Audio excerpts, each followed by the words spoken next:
સોમનાથ સ્વાભિમાન પર્વ 2026 અંતર્ગત 150 કિલોમીટર લાંબા ઓપન વોટર સી સ્વિમિંગ અને કાયકિંગ અભિયાનના સોમનાથ બીચથી પ્રારંભ થયો છે.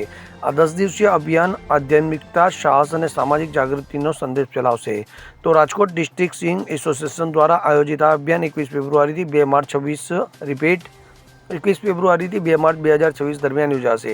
સોમનાથથી શરૂ થયેલી આ સમુદ્રી સફર દેલવાડા સીમર બીચ ખાતે સમાપ્ત થશે, જેમાં કુલ 150 કિલોમીટરનું સ્વિમિંગ અને કાયકિંગ કરવામાં આવશે. તો અભિયાનના પ્રથમ દિવસે ખેલાડીઓએ આશરે 15 કિલોમીટર જેટલું ઓપન વોટર સ્વિમિંગ અને કાયકિંગ સફળતાપૂર્વક પૂર્ણ કર્યું હતું. આ સાહસિક અભિયાનમાં સ્વિમર તરીકે વેનેસા શુકલ, પાર્થિવ મેઘાણી અને દિવ્યાંગ ચોટલિયા જોડાયા છે. તો કાયાકિંગ ટીમમાં આર્યન જોશી, વેદાંત જોશી, સિદ્ધરાજ સોલંકી અને જીનલ પિત્રોડા સક્રિય ભાગ લઈ રહ્યા છે. તો આ પ્રસંગે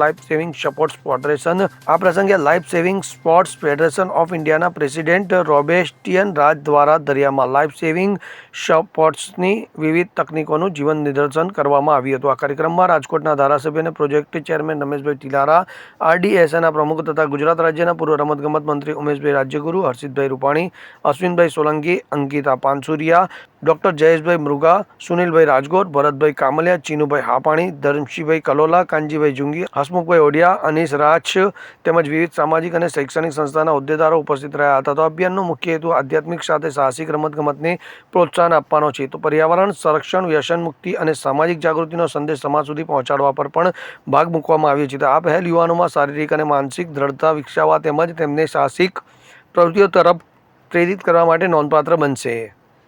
બ્યુરો રિપોર્ટ, CN24 ન્યૂઝ. હવે જુઓ દેશ દુનિયાની તમામ ખબરો તમારી આંગળીના ટેરવે.